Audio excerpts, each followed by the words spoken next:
Aleluia! Glória a Deus. Eu cumprimento a igreja com a paz do Senhor Jesus. Amém, amados? Quantos estão felizes por estar na presença do Senhor? Diga glória a Deus. Eu estou muito feliz de estar aqui juntamente com os meus irmãos para adorar ao Senhor, que é digno de honra, glória, louvor e adoração. Amém? Aleluia! Eu gostaria de, nesse momento, te convidar a fechar os teus olhos mais uma vez e que você possa inclinar o teu coração para a presença de Deus que está neste lugar. Há uma presença de Deus tão poderosa aqui hoje, que eu fico até com medo de me movimentar. Porque a doce presença do Espírito está muito forte aqui hoje. E glória a Deus por essa presença. Aleluia. Pai, em nome de Jesus, nós te pedimos nessa hora, Senhor, que o Senhor tome os nossos corações, para que eles se tornem como aquela terra boa, onde vai ser lançada a semente. Senhor, se porventura nos nossos corações houver espinhos, houver pedregulhos, ou sobre a nossa terra houver aves de rapina, que o Senhor, o nosso Deus, possa cruzar o caminho desses demônios de incredulidade, meu Deus, de altivez que se levanta contra o conhecimento da tua palavra. Ó Deus, e que o Senhor remova todo o espinho, todo o pedregulho do nosso coração. E que o teu Espírito Santo traga o adubo do céu, para que o nosso coração se torne como aquela terra boa, que vai produzir a 30, a 60 e a 100 por um. Em nome de Jesus. Que a igreja diga amém, glória a Deus. Gostaria de convidar a abrir as vossas Bíblias no livro de Apocalipse, capítulo 18. Apocalipse é bem facinho de você achar, é o último livro das Escrituras Sagradas. Então quem for achando, diga glória a Deus, diga aleluia. Apocalipse, capítulo 18. Vamos ler a partir do versículo 11, que diz assim: E sobre ela choraram e lamentaram os mercadores da terra, porque ninguém mais compra a sua mercadoria, mercadoria de ouro, de prata, de pedras preciosas, de pérolas, de linho fino, de púrpura, de seda e de escarlate, todo tipo de madeira de cedro e todo objeto de marfim, de madeira preciosíssima, de bronze, de ferro e de mármore, e canela, especiarias, perfume, mirra e incenso, e vinho, azeite, flor de farinha e trigo, e gado, ovelhas, cavalos e carros, e escravos. E até, diga assim comigo, e até almas de homens. Diga assim comigo, misericórdia. Nós acabamos de ler um trecho do momento em que a palavra de Deus fala sobre a destruição da grande Babilônia. E a palavra de Deus está dizendo que esta grande Babilônia, ela comercializava muitas coisas. E com a destruição dela, os mercadores que negociavam com ela se entristeceram. E a palavra de Deus está dizendo aqui no versículo 11, que existia uma lista de coisas que era comercializado com a grande Babilônia. E aqui nós vemos muitas coisas preciosas, mas tem algo aqui que nos deixa assustadíssimos, que é o fato da palavra de Deus dizer que até almas de homens. E eu te pergunto nesta noite, é possível? Tem como? Existe a possibilidade de se negociar algo que seja tão precioso como a alma de um homem?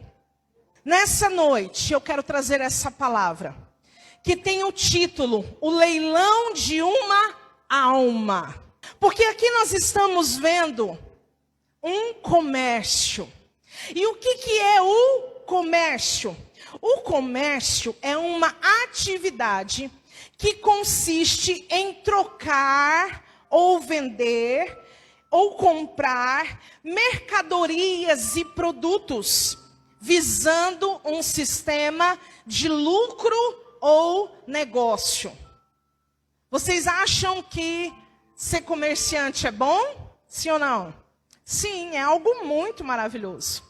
E vocês poderiam me dizer quem foi o primeiro comerciante? Ou quem inventou o comércio? Vocês poderiam responder a essa pergunta sem olhar no Google. Tem gente procurando aí que eu sei. Ok, Google, quem inventou o comércio? Se você for procurar na história, você vai descobrir que os povos fenícios, eles foram os primeiros a desenvolver o sistema de troca de mercadorias através do lucro. Mas, se nós formos olhar na palavra de Deus, nós descobrimos alguém que muito antes dos povos fenícios já utilizou desta prática. E eu gostaria de convidar você a abrir em Ezequiel, capítulo 28. Glória a Deus. Você já olhou para essa pessoa que está do seu lado e disse para ela, que bom que você está aqui? Amém? Glória a Deus. Aleluia, Jesus. Pessoal que está em casa, que bom que vocês estão aqui conosco. Deus te abençoe. Ezequiel, capítulo 28, a partir do verso 14, diz assim: Eu te estabeleci como querubim da guarda ungido. Estava no monte santo de Deus. Andavas entre as pedras afogueadas. Perfeito eras nos teus caminhos, desde o dia em que foste criado, até que se achou iniquidade em ti. E no versículo 16 diz: na multiplicação do teu comércio, se encheu o teu interior de violência e pecaste, pelo que te lançarei profanado fora do monte de Deus, e te farei perecer, ó querubim protetor, entre pedras afogueadas. De quem que a palavra de Deus está dizendo aqui? De Lúcifer, de Satanás, do diabo. Tem crente que tem até medo de falar o nome dele, que fala, não vamos falar não, senão atrai. Vai te converter, irmão, pelo amor de Deus. Mas a palavra de Deus está dizendo que o comércio dele se multiplicou. E por isso foi achado iniquidade nele. Por que a Bíblia está dizendo isso? Porque Satanás, enquanto ele era Lúcifer, o querubim da guarda, ele era perfeito em tudo aquilo que ele fazia. E ele começou a entender que merecia receber recompensa pelo excelente trabalho que fazia. Ele começou a precificar o seu bom serviço. É como se ele dissesse: eu sou o sinete da perfeição de Deus. Então, essa posição de querubim da guarda é muito baixo para mim. Eu preciso de algo maior. Eu preciso de algo mais lucrativo. Então, com isso, ele se tornou o quê? Um mercenário. Diga assim comigo, ele se tornou o primeiro mercenário. O mercenário mor da história da humanidade. Exatamente. E o que é um mercenário, gente? É aquele que age somente para lucrar alguma coisa. Ele não faz absolutamente nada que não dê para ele algum tipo de benefício. Esse é um mercenário. E Satanás se tornou tão perito nessa área de negociar, que ele se achou na petulância de tentar negociar com Cristo, com o Filho de Deus. Não foi isso que ele fez? Lá em Mateus, capítulo 4, versículo 9, quando ele leva Jesus a um alto monte e mostra para ele todos os reinos da terra, e diz o que para ele? Tudo isso eu te darei, se prostrado me adorares. O que é isso, gente? É um comércio, é um negócio. Era o mercenário mor em ação. Mas glória a Deus, que Jesus olha para ele e disse: somente ao Senhor teu Deus adorarás, e somente a Ele prestará culto, aleluia. Você pode dar uma salva de palmas bem forte. Oh, glória a Deus. E aí agora, tem gente que fala que o diabo é um desempregado. Que ele era querubim da guarda e quando ele caiu, ele perdeu o emprego dele. Eu até concordo que ele é um desempregado, porém agora ele fica fazendo uns bicos, sabe? Primeiro que a palavra de Deus diz que agora ele é um acusador, né? Então o primeiro bico que ele arrumou foi o de acusador. De ficar lá, ó, diante de Deus, metendo o dedo na cara e falando: olha aqui o teu filho amado, o que está fazendo na terra. E o segundo bico que o Satanás achou foi de fazer leilão. Ele decidiu organizar leilões. E ele tem tudo na mão dele para que esses leilões aconteçam. Por exemplo, ele precisava de um leiloeiro. Quem é esse? É aquele que dá os anúncios, né? Quem dá mais? Quem dá mais? E ele achou. O leiloeiro deste leilão é a morte. A própria morte. Por quê? Porque Romanos capítulo 5, versículo 12 diz o quê? Que pelo pecado de um só homem, a morte entrou e fez com que todos os homens que são pecadores tivessem a mesma condenação, que é da morte. A palavra diz: pelo que por um homem entrou o pecado no mundo, e pelo pecado a morte, assim também a morte passou a todos os homens, porque todos pecaram. Então o leiloeiro, ele já tem a morte. Agora ele precisa dos lotes, que são as mercadorias. E é fácil consegui-las. Porque o lote que ele usa são almas de pecadores. E será que tem muitos? Tem. Porque a palavra de Deus diz em Romanos 3, 23. Porque todos pecaram e destituídos estão da glória de Deus. Não fala alguns. Não fala poucos. Não fala metade da humanidade. Fala todos. É muita mercadoria ou não é? Aí ele precisava, para organizar esse leilão, dos arremantes, que são aqueles que dão os lances, os que vão arrematar as almas. E será que ele acha? Acha. Quem são os arrematantes? O próprio pecado. Porque a palavra de Deus diz em Romanos 6, 23, porque o salário do pecado é a morte. Será que você quer que deposite esse salário amanhã na sua conta? Misericórdia. Está repreendido em nome de Jesus. Mas tem gente que vive o hoje dessa forma.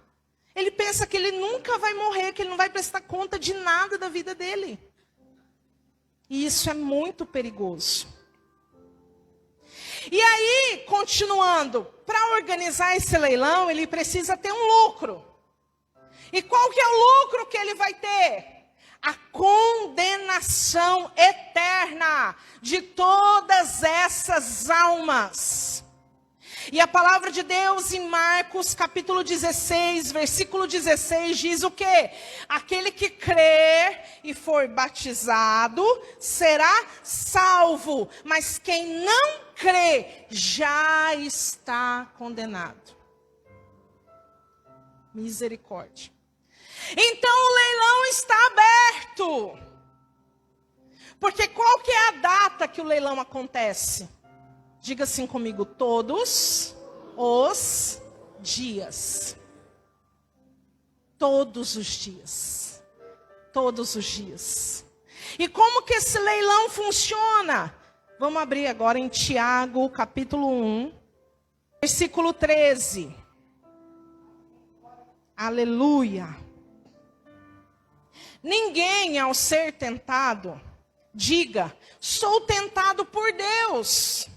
Pois Deus não pode ser tentado pelo mal, e ele a ninguém tenta. Ao versículo 14, cada um, porém, é tentado por sua própria cobiça. Esta o atrai e seduz. Depois, havendo esse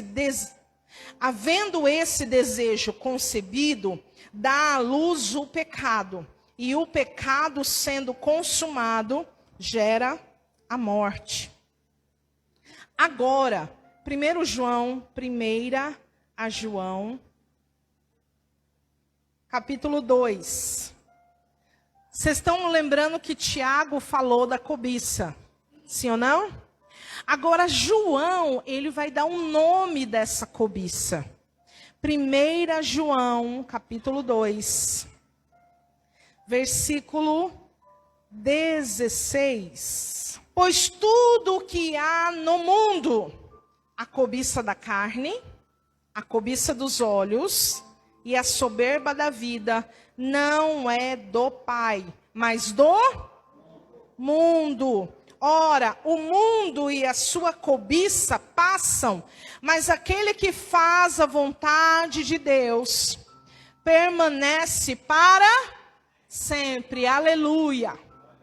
Então vamos entender como que esse leilão funciona todos os dias, na minha vida e na sua vida. O leiloeiro se apresenta e diz, boa noite, senhoras e senhores. Vamos começar aqui então o leilão desta alma preciosíssima. Esta alma, ela não é rara, ela é única porque não há outra como ela. Ela foi criada à imagem e à semelhança do Rei soberano. A duração desta alma é eterna e ainda por cima ela possui grandiosíssimas promessas. É ou não é um exemplar maravilhoso? Quem vai dar o primeiro lance? E aí, de repente, se levanta e diz, eu darei o primeiro lance. E aí, quem se levanta para dar o primeiro lance? A cobiça da carne. E quem é a cobiça da carne? É a imoralidade sexual. É a prostituição, o adultério. É tudo aquilo que é impuro, que é sujo, os vícios. Tudo isso é a cobiça da carne.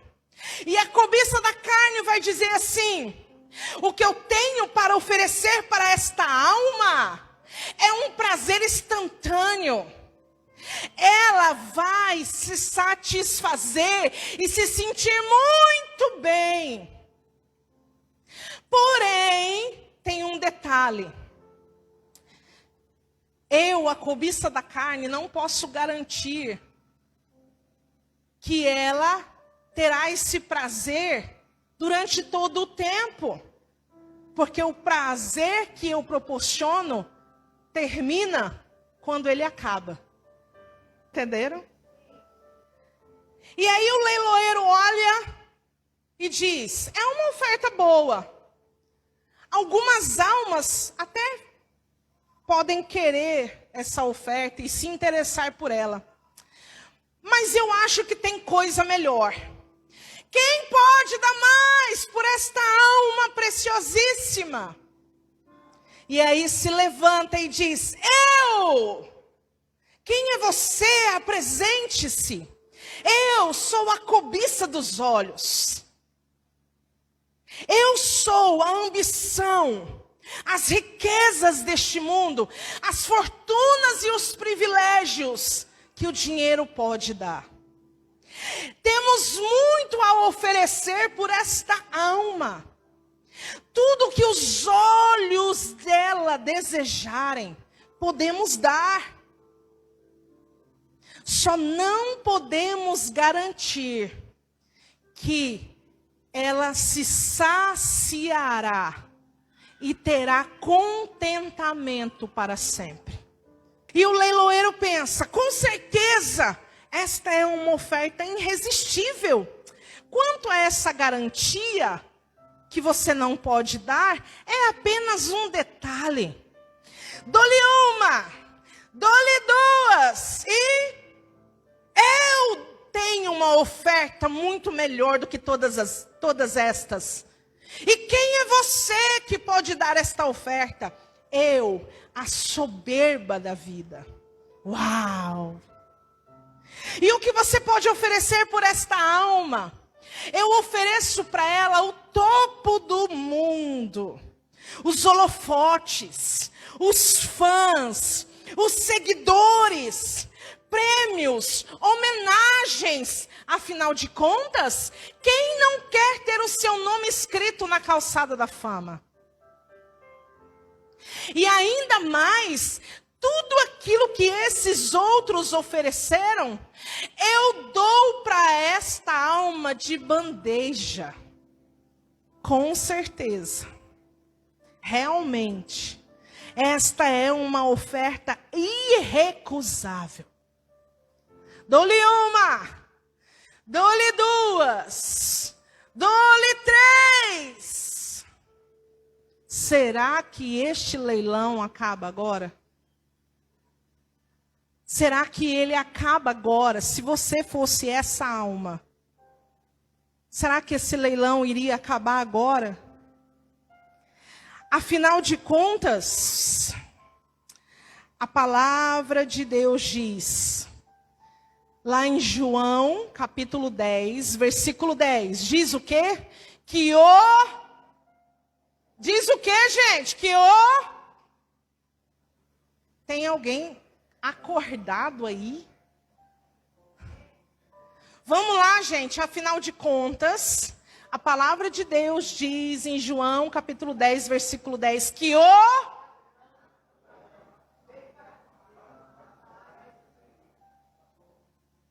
não é o diabo? Muito bem, uma salva de palmas para essa igreja. Não estou entendendo essa salva de palmas, pastor, eu vou te explicar.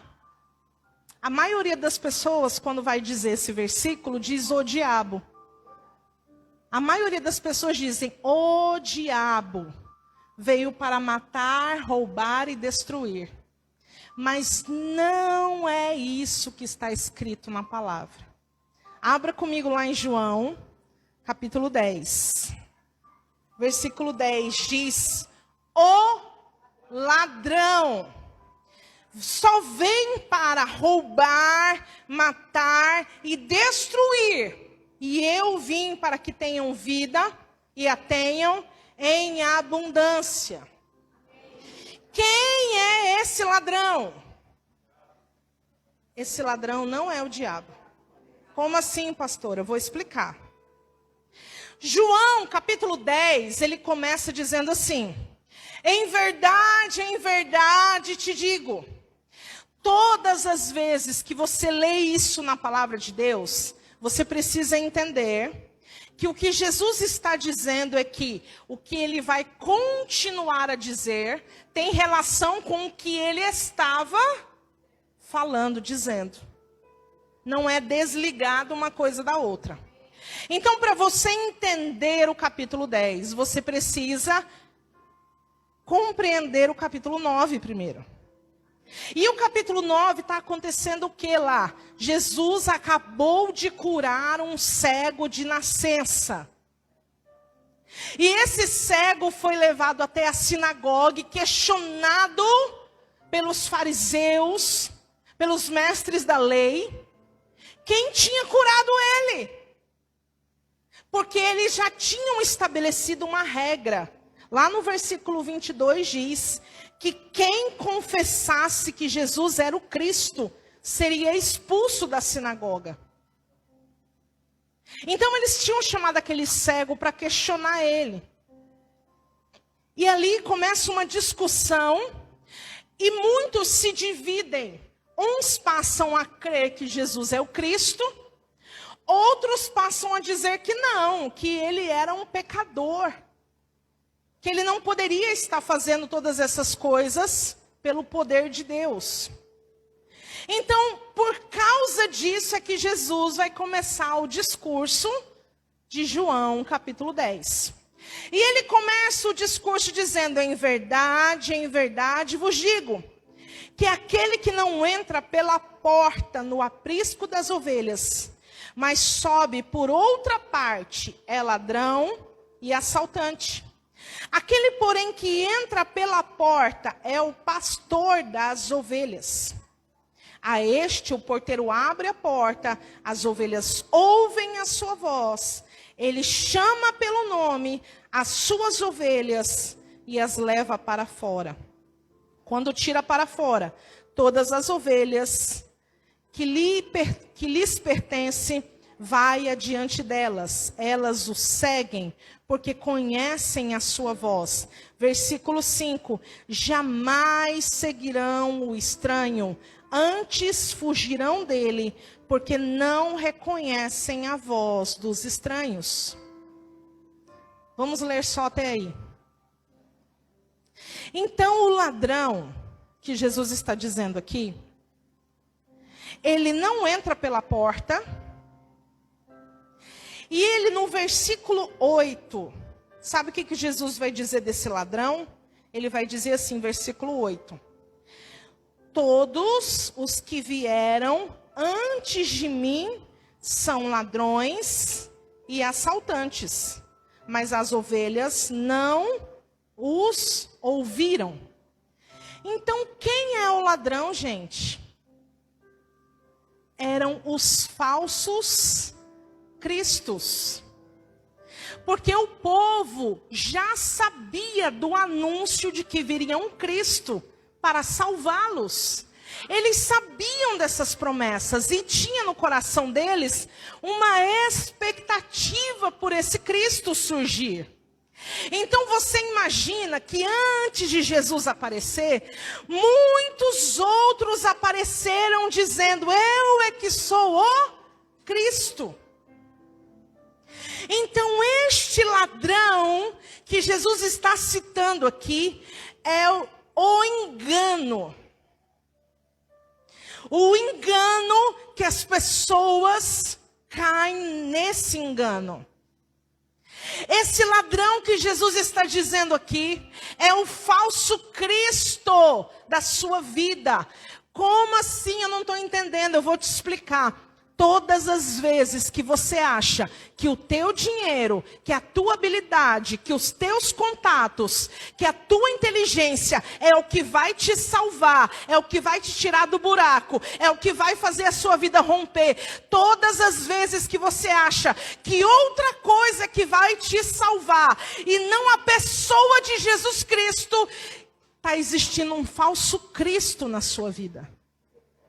Um engano. E é este engano que Jesus está dizendo. Ele vai te matar, ele vai te roubar e ele vai te destruir. Então, todas as vezes que você olhar para a sua vida e você pensar, eu preciso dar um jeito na minha vida. E aí você começa a procurar outros recursos, procurar outras saídas, procurar outras respostas para te salvar, para mudar o rumo da sua vida, que não seja a pessoa de Jesus, você está sendo conduzido pelo engano, por um falso Cristo na sua vida. E isso, ao invés de te salvar, vai te roubar, vai te matar e vai te destruir. Entenderam? Vamos continuar lendo? Porque no versículo 9, Jesus diz assim: eu sou a porta. Todo aquele que entrar por mim será salvo. Entrará, sairá e achará pastagem. Ao versículo 10. O versículo agora que eu quero ler com vocês é o 11, que ele diz: eu sou o bom pastor. O bom pastor dá a vida pelas ovelhas. O mercenário, a quem não pertencem as ovelhas, não é o pastor. De modo que quando vir o lobo, deixa as ovelhas e foge. Então o lobo ataca o rebanho e dispersa as ovelhas. O mercenário foge, porque é mercenário e não tem cuidado com as ovelhas. Eu sou o bom pastor. Eu conheço as minhas ovelhas e as minhas ovelhas me conhecem. Glória a Deus. A partir do versículo 11 até o versículo 14, Jesus aqui está traçando um paralelo, uma comparação entre ele, que é o bom pastor, e algo chamado de mercenário. Sim ou não? E aí você, como a gente falou que Satanás foi o mercenário mor, você pode imaginar assim: então esse mercenário é o diabo, então, já que o diabo não é o ladrão, então o diabo é esse mercenário. Mas a resposta que eu tenho para te dar é que o diabo não é este mercenário. Quem é esse mercenário? Vamos saber quem é o bom pastor? O bom pastor é Jesus. Amém? E o bom pastor, ele dá a vida pelas ovelhas, e ele as conhece, e elas conhecem ele, porque elas ouvem a sua voz. Lá no versículo 4, ele diz assim: quando tira para fora, todas as ovelhas que pertencem, vai adiante delas. Elas o seguem, porque conhecem a sua voz. Jamais seguirão o estranho, antes fugirão dele, porque não reconhecem a voz dos estranhos. Então esse mercenário tem uma voz. Jesus é o bom pastor que conduz as ovelhas pela porta, e esta porta leva à presença de Deus. Então o mercenário, o que ele é? ele é o estranho. E o estranho é o falso pastor. Mas será que esse falso pastor é o pastor da igreja? Porque daí agora você vai falar, agora eu entendi por que está dando tudo errado na minha vida. É o falso pastor dessa igreja. Misericórdia, amados, não é isso. Sabe quem que é esse falso pastor? O seu coração. Jeremias, capítulo 17, do versículo 5 ao versículo 10, vai dizer que o coração é desesperadamente corrupto. Quem o conhecerá? Vai dizer, maldito é o homem que confia no homem e na força do seu braço. Quando a gente lê esse versículo, a gente pensa assim, eu não posso confiar nas pessoas. Não, eu não posso confiar em mim. E o que mais a gente ouve falar aí fora é assim, faça o que está no seu coração. Escute a voz do seu coração. Mas aprenda nessa noite que o seu coração é um falso pastor que quer te conduzir por um caminho distante da presença de Deus. E pasmem, ele é chamado de mercenário, porque é o teu coração mercenário que quer negociar a sua alma com o mercenário mor, para te colocar no leilão das almas. Quantos estão entendendo? Quem que é o diabo? O lobo. Nesse texto, quem é o diabo? O lobo. E a Bíblia diz assim, o mercenário foge porque mercenário não tem cuidado com as ovelhas. De modo que quando ele vê vir o lobo, deixa as ovelhas e foge. Então o lobo ataca o rebanho e dispersa as ovelhas. Você segue a voz do seu coração, que é o falso pastor da sua vida.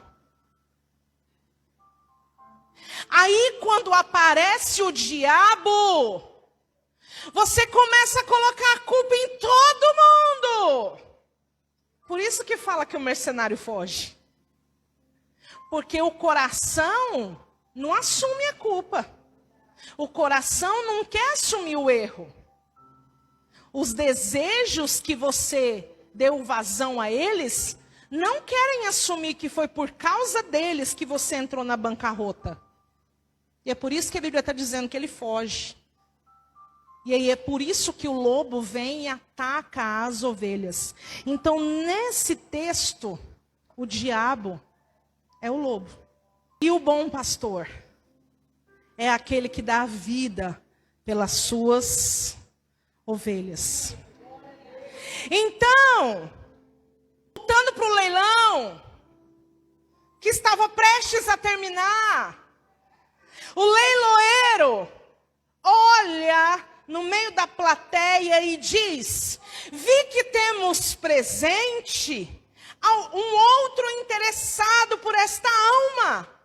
O seu nome é Jesus. Apresente-se.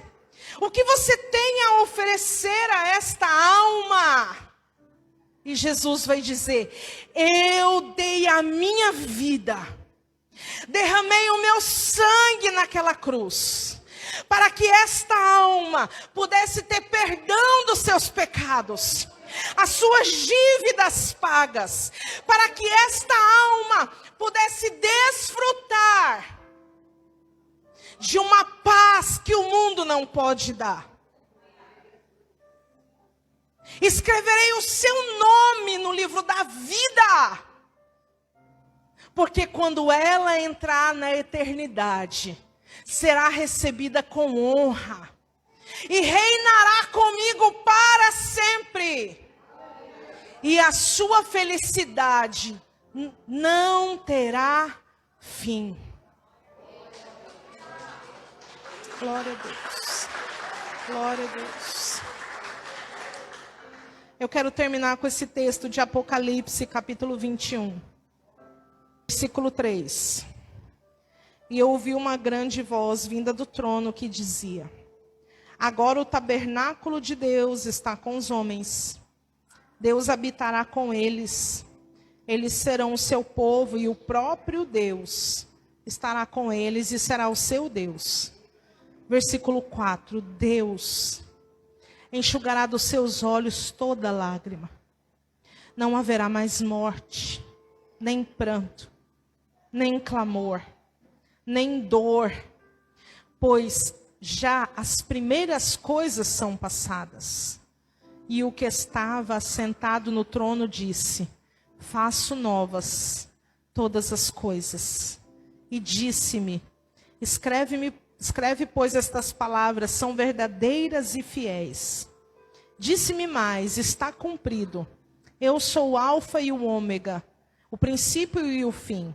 A quem tiver sede, de graça lhe darei da fonte da água da vida. Quem vencer herdará todas as coisas. Eu serei o seu Deus, ele será o meu filho. Quanto, porém, aos medrosos, aos incrédulos, aos abomináveis, aos homicidas, aos adúlteros, aos feiticeiros, aos idólatras e a todos os mentirosos, a sua parte será no lago que arde com fogo e enxofre, que é a segunda morte. Então, nessa noite, o seu leilão não precisa terminar como o mercenário Mor já planejou que terminasse. Ele planejou tudo. Ele armou todo o cenário. Mas existe para nós um escape. Existe para nós uma saída. Existe para nós salvação. E o nome desta salvação é Jesus Cristo. O único pelo qual nós vamos herdar a vida eterna. Tudo nesse mundo vai passar, mas as palavras de Deus vão permanecer eternamente. Seu problema, suas dívidas, suas dores, suas enfermidades, nada disso é maior do que aquilo que nos aguarda. É infinitamente incomparável a glória que está por vir. Eu quero que você dê uma salva de palmas bem forte ao Senhor. Aleluia! Glória a Deus! Ele é o nosso bom pastor. Amém? Fecha os teus olhos. Aleluia. O Senhor é o meu pastor. Nada me faltará. Deitar-me faz em verdes pastos. E leva-me às águas tranquilas. Refrigera a minha alma. E guia-me pelas veredas da justiça, por amor do teu nome. Ainda que eu ande pelo vale da sombra da morte, eu não temerei mal algum, porque tu, ó Senhor, estás comigo. A tua vara e o teu cajado me consolam. Prepara-me uma mesa na presença dos meus inimigos. Unges minha cabeça com óleo e o meu cálice transborda. Certamente bondade e misericórdia me seguirão todos os dias de minha vida. E habitarei na casa do Senhor para sempre.